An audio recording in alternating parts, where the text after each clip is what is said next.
Good afternoon, everyone, and welcome to our Lunch and Learn webinar today that will be focused on the relationship between diabetes and pancreatic cancer. I am Cindy Gavin, founding executive director of Let's Win, and I am honored to kick off this event. First, I'd like to take a moment to thank our panelists, Coletha Riley, Dr. Carolyn Moore, Dr. Walter Park, and our moderator, Tonja Myles. For those of you who are new to Let's Win, we were born in 2016 as an online platform to help connect doctors, patients, and researchers with the latest life-saving pancreatic cancer treatments and trials. All of our stories are medically vetted and available in both English and Spanish. I am honored to be joined today by our partners from the Elvin Howard Sr. Pancreatic Cancer Advocacy Foundation. The Elvin Howard Pancreatic Cancer Advocacy Foundation was formed in memory and to honor the life and legacy of their dad, Elvin Howard Sr. They raise money, awareness, and support for research to help individuals and their families as they battle the disease. In 2019, we partnered to raise awareness in communities that are typically underserved with a goal to help patients get access and information about the latest treatment options for pancreatic cancer. Today, we will focus on the link between diabetes and pancreatic cancer, and now it is my privilege to introduce you to our moderator, Tonja Myles.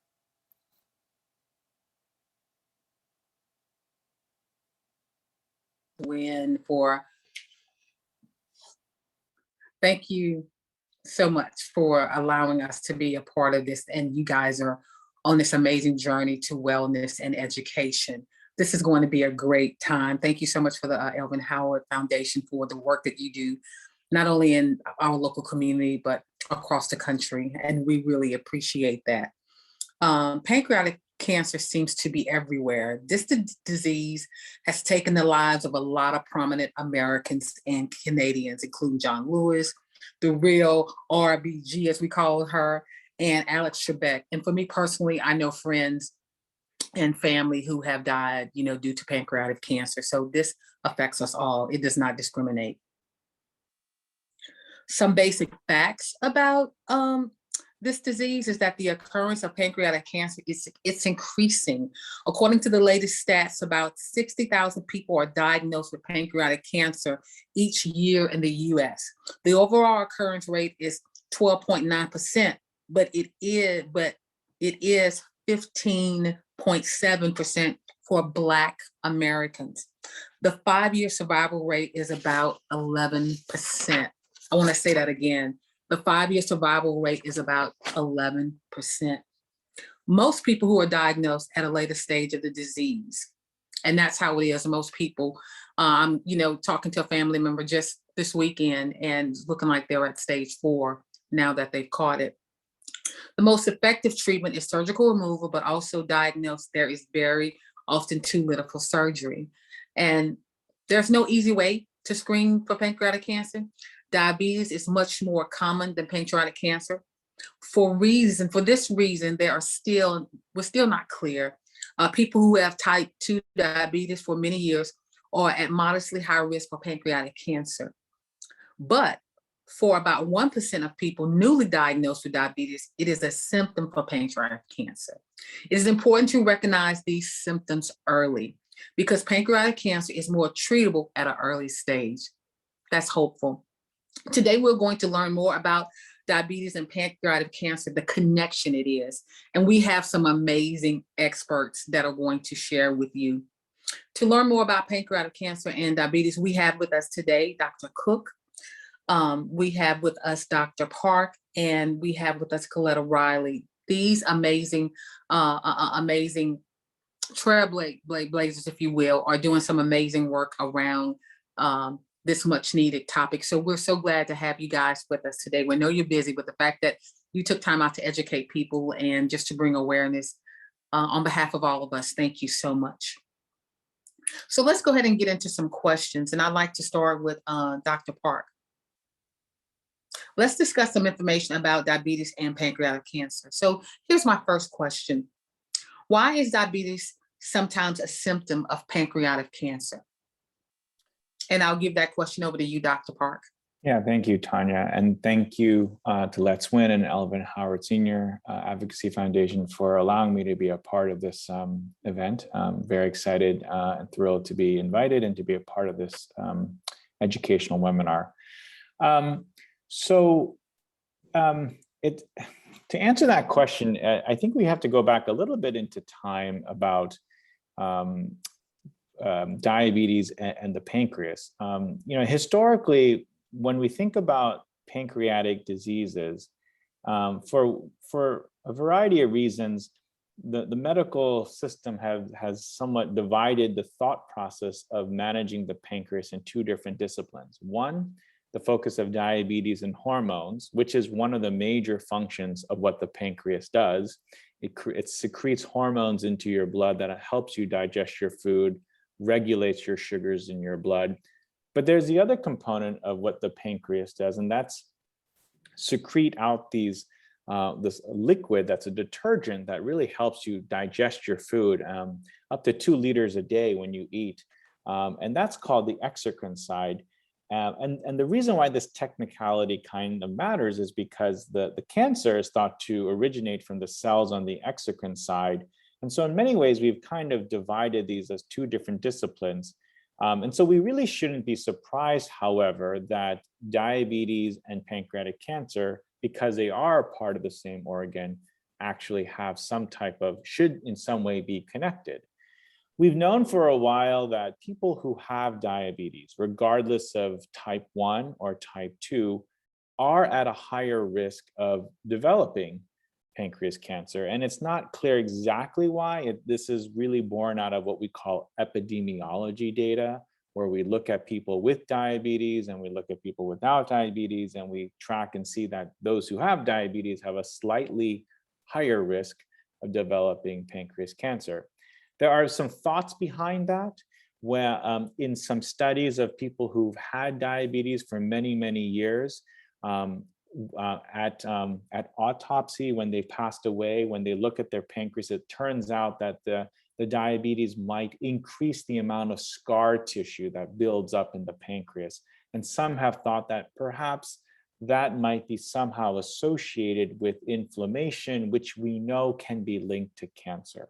So the short answer is that the connection between diabetes and pancreatic cancer is increasingly recognized as a connection that needs to be further understood, but we don't fully understand the connection yet. We have many ideas and theories, but we know, looking at the population, that there is a correlation, that if you have diabetes, you do have a slightly higher chance of developing pancreas cancer in your lifetime. So why is new onset diabetes in someone over the age of 50 particularly so concerning?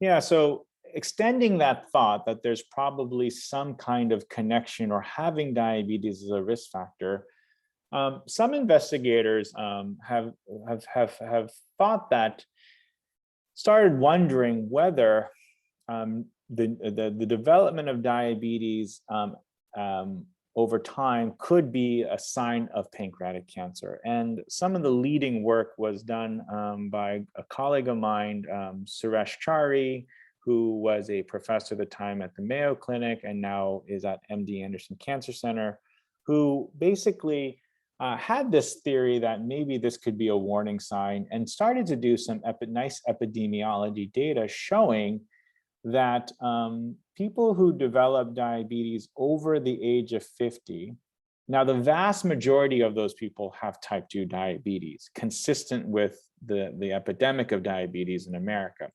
However, they also found that about 1% of people in this population, that diabetes might actually be a signal or some type of sign that there is an underlying tumor that is growing.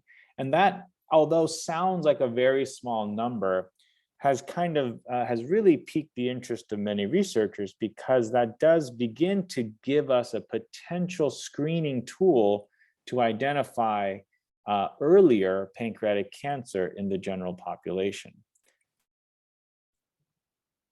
As you were talking about this, Dr. Park, I was thinking, I was telling Lieutenant Howard just this weekend that a good friend of mine, mom was in the hospital now, and they're thinking that it's stage 4, pancreatic cancer. And when he was going over her medicine chart, we were just talking about it, and he said she was taking metformin. I'm like, well, how long has she been on metformin? He's like, well, 3 months ago, they put her on that. And then I thought about this conversation that we're about to have now, and everything started clicking. And I was able to talk to him and tell him to go to some websites and check some stuff out. But here's my other question. What changes should diabetic patients or healthcare workers pay attention to if there are concerns about pancreatic cancer, like the blood sugar changes, weight loss? Yeah. So again, I think 99 out of 100 times or 97 out of 100 times when your friend over the age of 50 develops diabetes, it's just diabetes and it has nothing to do with pancreas cancer. So common things being common, it's still probably diabetes, but there is this 1 to 3% chance that diabetes could be the onset of pancreas cancer. Now that's probably not enough to justify testing everyone who develops diabetes over the age of 50 for pancreas cancer. So there still is a lot of research that needs to be done. Now, some of that research has been done, and they've identified further risk factors. It turns out if you're older, and what I mean by older, if you're in your 70s or 70s or 80s or 8th decade of life, if the trajectory of the diabetes seems to be developing aggressively, meaning that the hemoglobin A1C or these common blood tests to measure sugar control seems to be rising fairly quickly over the course of those couple of months, and that perhaps medicine isn't quite covering or doing it like we would expect it would. And it turns out also that if the person happens to be losing weight concurrently with their diabetes getting out of control, these actually tend to be other identified risk factors on top of the development or the nuance of development of diabetes. And if you have all three, if you're a 70-year-old who's recently developed diabetes but is not gaining weight but is losing weight, and the blood levels seem to be harder to control despite starting medications like metformin, then the risk of pancreas cancer as an underlying cause of that diabetes goes from 1 to 3% to about 8 to 10%. And we think that if those factors, and this is still in the realm of research because it's not entirely proven yet, but we would think that if those factors existed, then some type of screening test may be appropriate and indicated. Well, first of all, thank you so much, Dr. Park, for your knowledge. And, I wrote some things down, and you really made it really easy for us to understand when you talked about what the pancreas, does when it comes to hormones and blood sugar and things of that nature. But I really like how you broke it down when you said that it produces a liquid, if you will, that, kind of helps, I guess, break down everything. That was really, really well stated. Thank you so much for that.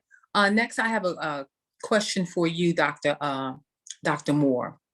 So diabetes is most often managed by primary care physicians, nurses, practitioners, and other healthcare professionals. My question to you is, what are some ways to raise awareness when it comes to diabetes and pancreatic cancer link in the healthcare profession who most often manage, patients with diabetes?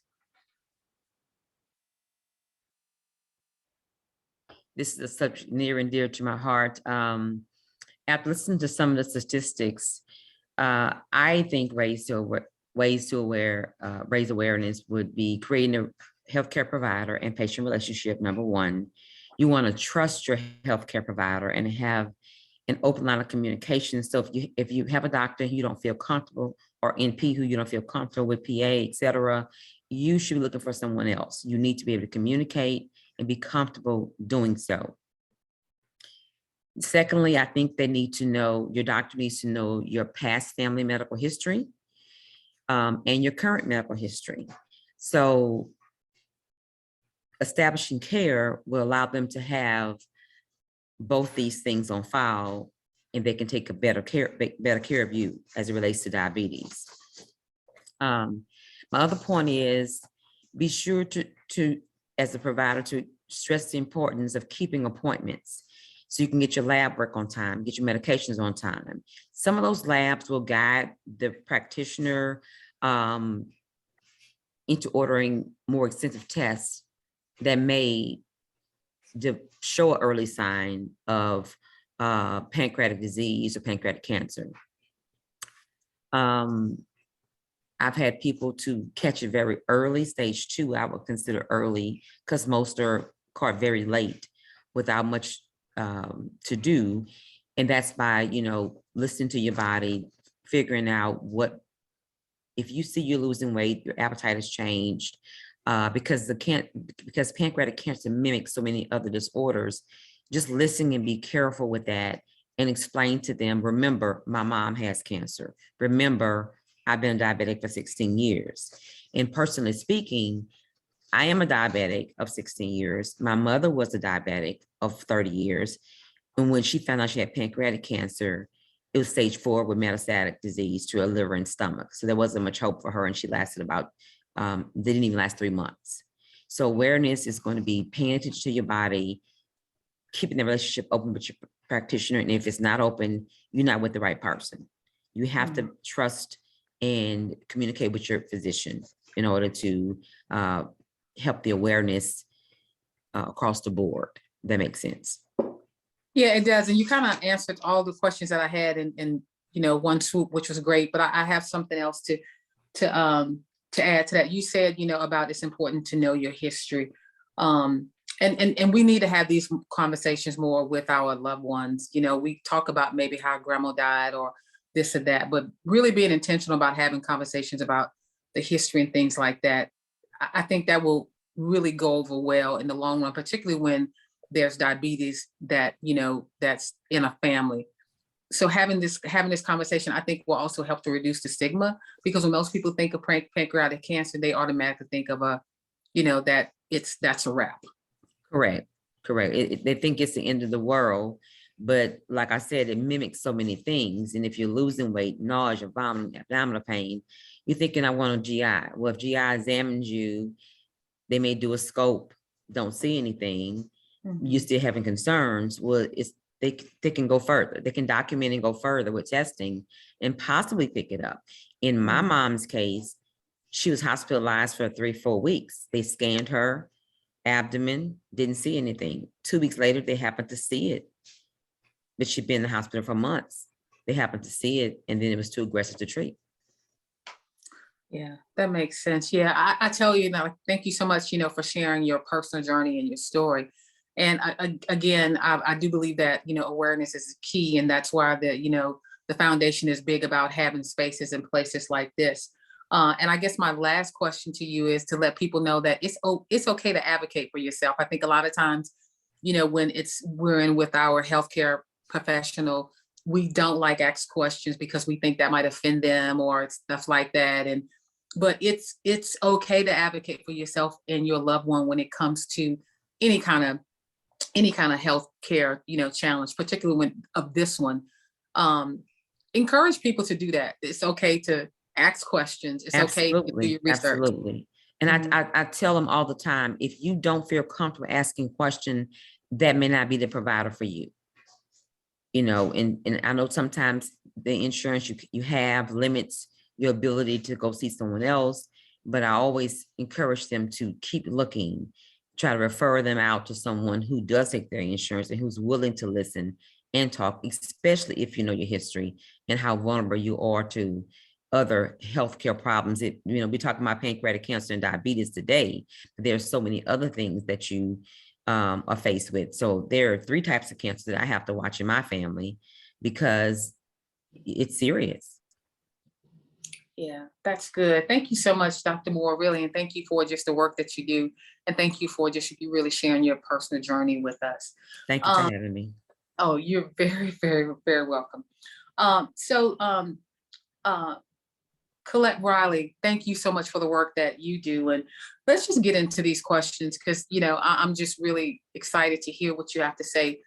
So you're on the front line every day. You are a diabetes nurse specialist, and I'm sure you'll tell us a little bit more what that means. I have a question for you. Have you noticed a relationship between pancreatic cancer and diabetes? Well, one of the big things I must say is yes and no. Yes, I do understand that there is that link between pancreatic cancer and diabetes. You know, if a person has undiagnosed, maybe pancreatic cancer, we may definitely see that person exhibit the symptoms of type 1 or type 2, excuse me, type 2 diabetes.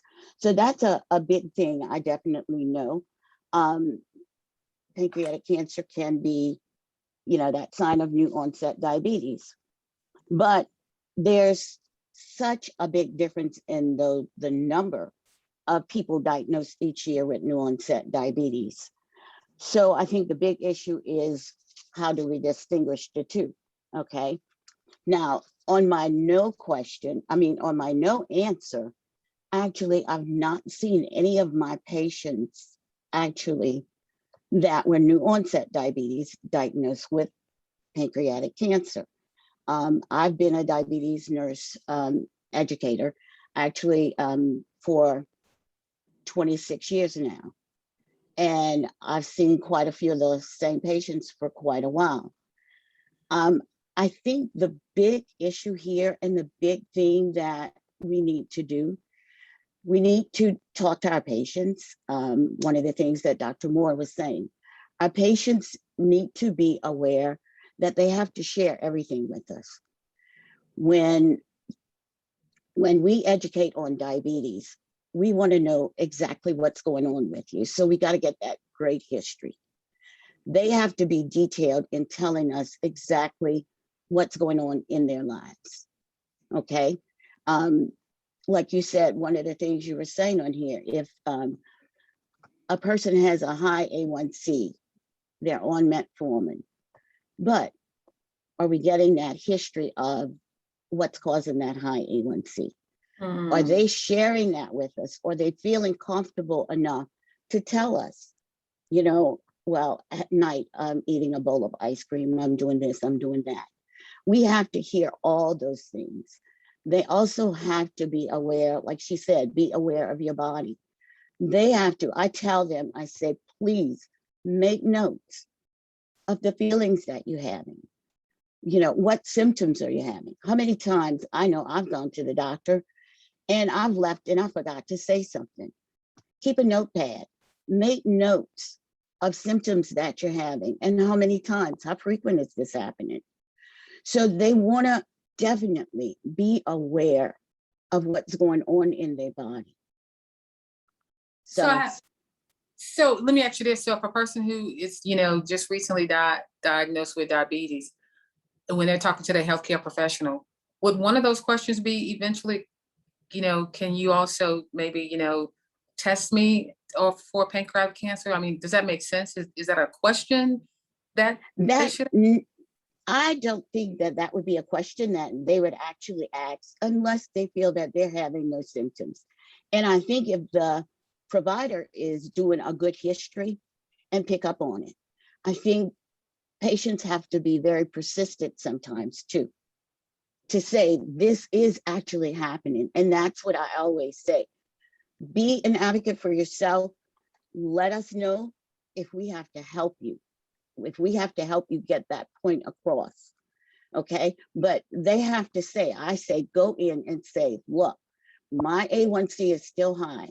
I am taking my medicines every day. I am following my diet. I am, you know, taking my 30-minute walk 5 days a week. I'm doing all those things, but my A1C is still high. There is an issue. Are you having any other symptoms? And that's when we have to look into it. Because of the number of patients that are diagnosed with type 2 diabetes, you know, if everybody came in and wanting to have a screening done, it is just not that prevalent. You know, we have to have a reason for saying, okay, I'm going to send you to GI. Okay, I'm going to get this test done. I'm going to get that test done. So that would be my answer there.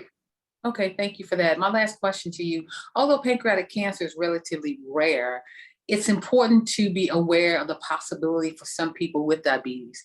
What is the best way to make patients and healthcare workers aware of this link? I think education. I'll be honest with you. Before, when I was first asked about this, I'm so happy I am because, I'm on the Louisiana Board for Diabetes Educators. And I think it's something that you take it for granted that, yeah, there's a connection, but you're really, really not, it is not right there, in front of you. And so I think we have to educate. And I think one of the biggest ways is, sending out to, all the educators, primary care providers or the ones that are diagnosing the majority of new onset diabetes. Have it everywhere at patient levels. I mean, we just have to make everyone aware, spread the word. And, I jotted down some things like, American Diabetes Association, what are they saying? Just various different organizations. I think another good thing is when we're trying to get something out, especially something that affects, especially a greater in the African American community, going to places. Where are we? We go get our hair done, we go to barbershops, we go all those places. Have little flyers out with the link, so that they can go on and they can read about what's going on. They can get some information. And I definitely know that, I have a platform with the Louisiana State Diabetes Group. And so this is something that I definitely will send out to them, because as educators, we're touching a lot of people out there because we're educating all of them. And it is something that they need to be aware of. So I think if all of us can start like that, and I think another big place, primary care. So. Yeah, this is so good. I'm telling you, that's why I'm just super excited, about the work that the Evan Howard Senior Pancreatic Cancer Advocacy Foundation is doing. That word is advocacy, just really, bringing awareness and educating our community on some of the stuff that we're talking about today, because I think this will be a game changer as we move forward, and to give people the resources and the hope that they need. And that's why they work so hard to do spaces like this, to make sure that people are well informed, give them the best information that they have. So when they do go in and talk to their healthcare provider, that they're locked and loaded, if you will, with questions and concerns. And that's why they push so hard. And that's why they, partner with amazing folks like you guys who are on this panel, and Les Wynn, who's doing some amazing work. We want to go ahead and start, taking some questions for some of the people who have so graciously, joined us today. I want to thank you guys for being on this much needed conversation. A few questions that are coming in. Someone says, I am a diabetic educator. What symptoms should I look for in my patients if I am concerned about pancreatic cancer? And I'll open these questions up to our panelists. Anybody would like to answer that? They'd like to know what symptoms should they look for in their patients if they're concerned about pancreatic cancer. So one of the challenges is many of the symptoms to diagnose pancreas cancer early, frankly, don't exist. Most of the symptoms that bring patients to seek out medical attention, such as turning yellow, having stomach pain, are somewhat non-specific. Well, the turning yellow at that point is very specific, but often a sign of late stage disease. But a lot of the other symptoms that we would try to counsel on are somewhat non-specific. The one thought I might suggest is, in most cases with diabetes that is not associated with pancreatic cancer, there's often a connection or an association for many people with weight. typically weight gain, or they happen to be obese or overweight. One of the dramatic things we see in the pancreatic cancer diabetes connection is that prior to even is the trajectory of weight loss. Now, this can be a little challenging because often patients are told by their doctors, hey, Mrs. Smith, you're pre-diabetic, you should really focus on losing weight. And so they set their minds to losing weight. They may go on, they may try to initiate an exercise plan, but as we know, unfortunately, losing weight can be a challenge. It can be tough. And what often happens is they start to lose weight. They actually think they're being effective in their regimen. Unfortunately, or tragically, it's actually because the cancer is actually probably driving or consuming or increasing their metabolic rate, and they're actually losing weight. So their weight loss is actually is hailed initially as a congratulatory effort for being effective in really watching their diet and exercising, when perhaps that weight loss is a sign of pancreatic cancer. That would perhaps be my one thought about it. That's not to say that people can't effectively lose weight. It's just a common story that I've seen that could be an early sign, but often as could be a late finding because it gets explained away as lifestyle and dietary modification. Okay, so I'm gonna segue into this, and that's somebody else had a good question. You're talking about lifestyle modification, and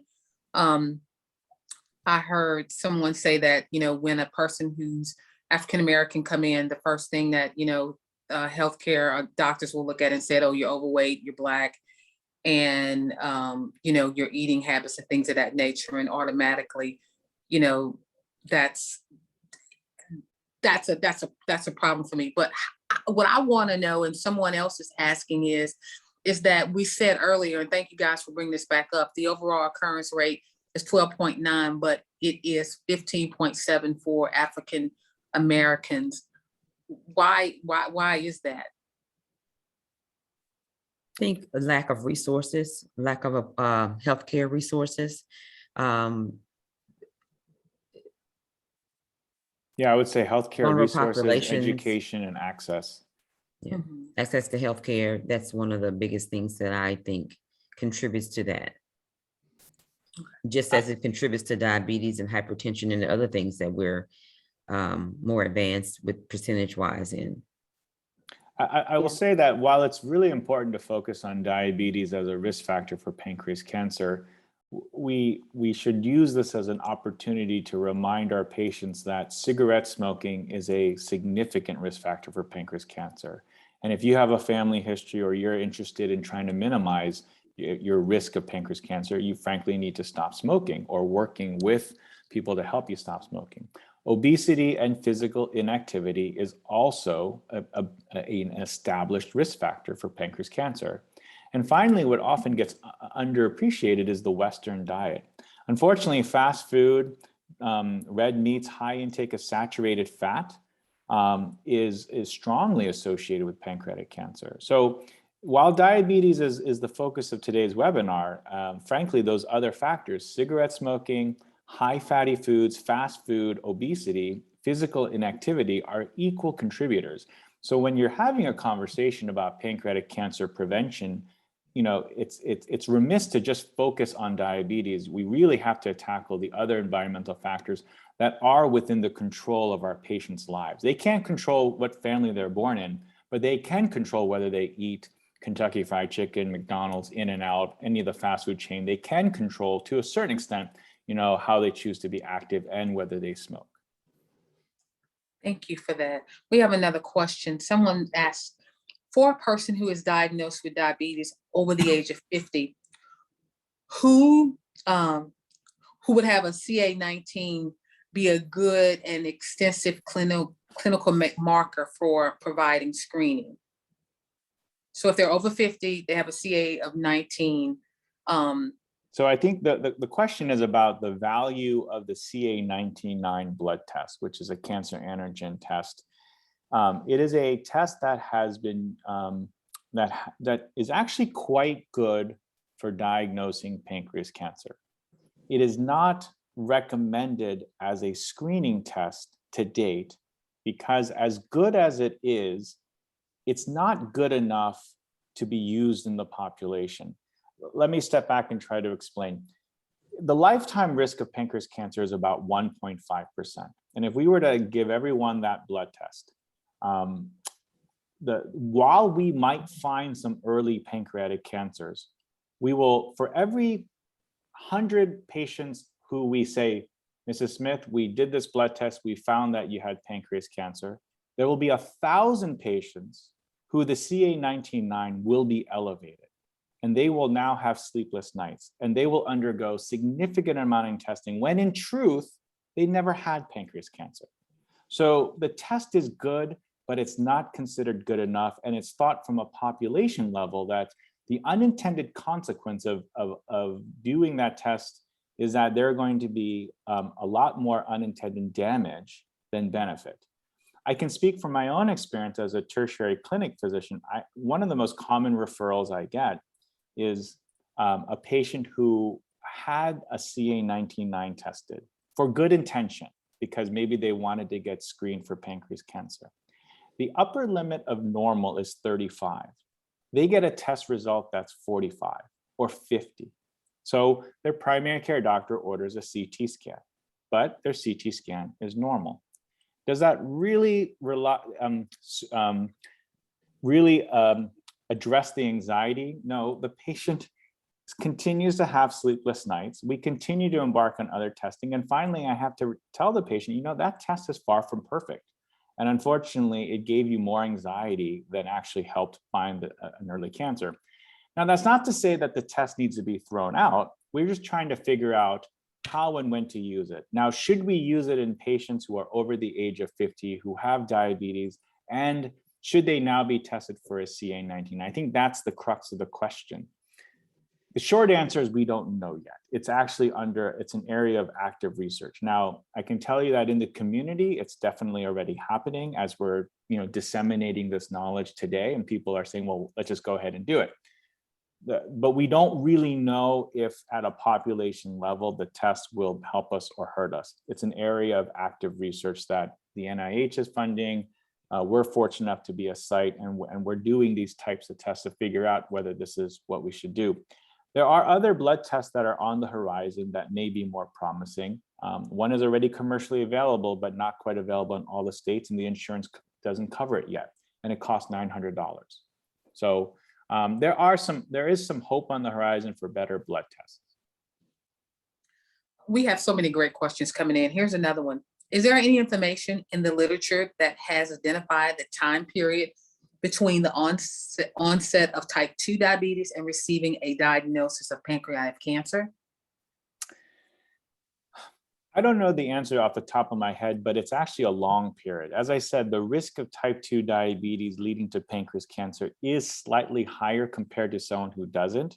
But again, we're going from an absolute risk of 1.5%, and having type 2 diabetes on top of that increases your risk from 1.5 to about 5% at most, which means you still have a 95% chance you won't get pancreas cancer just because you develop type 2 diabetes. It just means that your risk is a little bit higher, and that difference is real, but it doesn't mean that you're destined to get it. Okay. Another question we have, we was just talking about access to care and, in communities that are underserved. Someone has a great question, and is, how are poor people to receive proper treatment after diagnosed when they live around environment toxins, live in food deserts, can't afford medication? Someone just said the medication was $800. That's a lot. Live in high stress communities, do not have adequate transportation, things like that. What are some of the things that we can do to reduce these factors in communities that are underserved? When we talked about, dieting being a challenge, smoking and things of that nature, what can we do as a whole to, really bring some resolve when it comes to, treating people who are poor with access to care?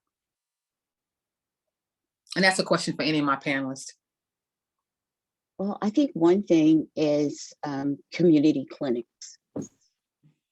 Many community clinics in the neighborhood areas so that these patients can be seen, locally. They need social workers to assist them in applying for medication programs so that they can receive. Most drug companies do have medication programs for medication assistance or free medications. I was working at Charity UMC for quite a while. Over there, we had special programs where they could go to pharmacy and get their medications for limited costs. Most of their medications were approximately $4 if they didn't have like Medicaid or, you know, a private insurance in order to obtain their medications. So I think a lot of community programs, having community clinics in the neighborhoods, and that. Yeah, and I think another question, as I can't see everybody that's on the call, but I was just thinking the other day, I had a conversation with someone on the state level about, smoking, and I know that Dr. Sizer is in attendance today, and I know that his program has a smoking cessation class and do a lot of things to bring awareness to tobacco and stuff like that. But this is the first time that I heard that, maybe, that's could be one of the risk factors. And I think getting information like this, not only to clinics, but other healthcare professionals, is just a win-win that can really, help us, reduce some of the stuff that we're talking about today. So here's another question someone has, and it says, I hear mainly the reference to diabetes between type 2 diabetes and pancreatic cancer. What about the relationship between type 1 diabetes over the age of 50 and pancreatic cancer? Yeah, so the relationship about diabetes and pancreas cancer is actually independent of the type. We talk about type 2 because type 2 is the most prevalent type. But type 1 or type 2 is associated with their risk of pancreas cancer. Now, not to confuse things even more, but type 1 is an autoimmune disease, right? Where your immune system attacks the islet cells that make insulin. And so it's thought of and treated as an autoimmune condition. Type 2 is an issue of insulin resistance, where your body can make insulin. It's not the cells that make aren't being destroyed, but it's not working as effectively. Now, the idea of pancreatic cancer causing diabetes or some type of pancreatic injury, perhaps from a condition called pancreatitis, that can also lead to diabetes. And that's now been termed type 3. And that's because of destruction of the pancreas, which leads to islet loss and leads to decreased insulin. The relationship between in that 1 to 3% of patients who develop new onset diabetes, who we think is linked to an underlying pancreas tumor, as I said, we don't really understand the relationship, but we believe, or some hypotheses are, that the tumor is actually secreting a hormone that is probably inhibiting insulin release. And fascinatingly enough, in the few patients who get diagnosed with pancreas cancer that have diabetes related to their cancer, when they undergo treatment, their diabetes actually improves and normalizes, as evidence that the diabetes originated not from type 2, type 1, but actually as what we would call a cancer-related effect. Thank you. You guys have some amazing questions, and I wish we could go on and on, but our time is winding down. But we're not going to leave you without any resources, so just stand by for that. But I want to just say thank you to all the panelists who have shared today your wealth of information, your expertise, but more than that, your passion is really contagious. And I hope it prompts and encourage all of us to have these conversations within our homes and in our communities, at our spaces of faith, anywhere you can go. Please have these conversations with your healthcare provider. And because this is all about changing lives and saving lives, and that's why this foundation is so amazing, because of the advocacy work that they're doing in the community. Let's Win has created a toolkit for patients and healthcare workers. To learn more about that link, we're going to have that information up for you. Our new page has a quiz you can take or share with diabetes patients, as well as link to articles with information about pancreatic cancer and diabetes. So you want to check that out. And again, like I said, we'll make that information available to you. So some of the final thoughts here. Be aware of the most common symptoms of pancreatic cancer. If someone has back pain or unknown origin that they were not diagnosed with diabetes in the past year, think about checking for pancreatic cancer. This is particularly important for someone who has known risk factors such as BRAC mutation or new onset diabetes. For more information, visit Let's Win. Any links that were shown will be sent along with the link in the recording after this webinar. Guys, like I said, this information has been great. Please check out the resources that we have provided. Make sure you always go to Let's Win and see what they're talking about and get information from them. And, you know, more importantly, I just like to thank the Elvin Howard Senior Pancreatic Cancer Advocacy Foundation for hosting this great event. I mean, what a great way to spend talking about pancreatic cancer and diabetes and how we can, you know, save lives. So I want to thank you for joining us. Cindy, you know, thank you for the work that you do with Let's Win. You guys are amazing. And this has been such a great hour, and what a great partnership. This has been wonderful. Dr. Park, Dr. Moore, and Coletha. Tonja's right. Your passion and your commitment really shine through. So thank you. And I would be remiss if I didn't thank you, Tonja, and say that I was so excited to kick off this webinar and get started because I knew we had such a great program that I forgot to officially introduce you and let everybody know all your amazing work. So let me take a minute before we wrap up to tell you a little bit about No, we're good. I need to do it. She's a trained minister, a community activist. She's a certified peer support specialist, a veteran, and a subject matter expert, which now you all know, for community-based and systemic approaches to promote mental wellness. Tonja, you've been amazing. Thank you for leading this effort. And I look forward to working with all of you in the future. So as Tonja just shared, we will be sending out a link to the recording. We will be sending out the presentation. And I just want to say, again, it's always wonderful to partner with the Elvin Howard Senior Advocacy Foundation. So thank you again for joining us, and thank you all for attending. And stay safe and healthy, and we hope to see you real soon.